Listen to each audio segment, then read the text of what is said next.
Меня зовут Петр Лисавкин. Вот уже 7 лет я руковожу основанной мной кондитерской «Два зайца». Сейчас расскажу о неочевидных мелочах, просто необходимых начинающему кондитеру. Четкие правила. Что я понимаю под этим словосочетанием? Это набор условий, по которым вы работаете. Они должны быть просто и понятно сформулированы, чтобы вы могли объяснить это заказчику. Ну и на перспективу, когда ваши заказы будет принимать кто-то другой. За 7 лет моей работы эти правила менялись и дорабатывались. Для большего понимания приведу примеры из практики. Мы не берем заказы ближе по дате, чем за 72 часа. Если нужно быстрее, то только на наших условиях. Мы обсуждаем, что именно можем сделать быстрее. Не делаем торты меньше 2 кг. Это правило появилось после расчета трудозатрат. Одиночные торты меньшего веса просто невыгодны при цене за килограмм. Да, мы можем сделать торт на килограмм, но цена будет как у 2-килограммового. Мы не обтягивали торты мастикой. Это правило было актуально, когда еще не было навыка работы с мастикой. Брать коммерческие заказы такого плана было еще рановато. Капкейки поставляем кратно коробкам 6, 9, 12, 24 штуки. Исключение опт от 48 штук. У нас нельзя заказать 7 или 10 капкейков. Это связано именно с упаковкой. При доставке капкейки перевозят в специальных коробочках.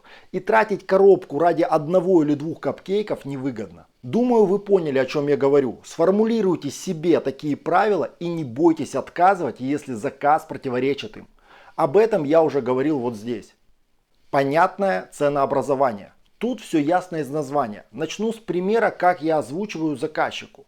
Цена торта столько-то денег за килограмм. Делаем от 2 килограмм. В цену входит коробка, подложка, оформление, если его произвели мы сами. Бутылочка с алкоголем, топеры, свечи, мастичные фигурки имеют фиксированную цену. Дополнительную. Называю ее сразу. Живые цветы по договоренности. Доставка платная, фиксированная сумма по городу круглосуточно. Заказчику должно быть понятно, сколько что стоит. И он выбирает, в каком количестве что заказывать. К примеру, торт 2 килограмма с топером Happy Birthday, свечки 20 и доставка. Все, я могу сразу назвать цену. Всем понятно, что в эту цену вошло. Следующий пункт очень важный. Он поможет вам сохранить кучу нервов. Всегда, подчеркиваю, всегда дублируйте договоренности текстом.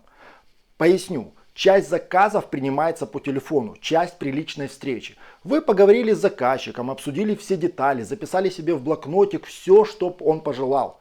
Теперь тезисно запишите это все и отправьте заказчику в мессенджере, смс-кой, на почту, куда угодно, но чтобы оно было одинаково у вас двоих. Обязательно указывайте дату заказа и время, и все тонкости. Пример такого сообщения. На 25 мая, 10:00, торт 2 килограмма, шоколадный бисквит, крем с маскарпоне, начинка ягодная, оформление дрип-кейк с топерами куклы Лол, розовый. Цена такая-то, аванс такой. Все, вы себя обезопасили от недобросовестных заказчиков. У вас есть подтверждение вашей договоренности. И заказчик запомнит, что именно он заказал и не напридумывает новых деталей, о которых вы не договаривались. Тут есть еще один момент. Иногда звонят и просят что-то поменять. Например, сдвинуть время доставки или изменить цвет. Бывает, придет больше гостей и хотят больше вес. После таких разговоров обязательно отправляем новое сообщение со всеми данными. В переписке задавайте вопрос, правильно ли я внес изменения. Вам нужно любое подтверждение того, что на той стороне прочитали. Возьмите это за правило. Клиенты бывают разные. Человеческая память штука ненадежная. А так и вам хорошо, и клиент получает подтверждение заказа. Еще один важный момент – это представленность в сети и каналы связи.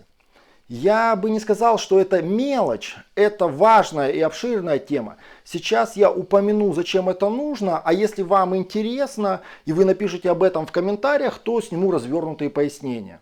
Думаю, всем понятно, что без представления себя и своего бизнеса в интернете сейчас развиваться не получится.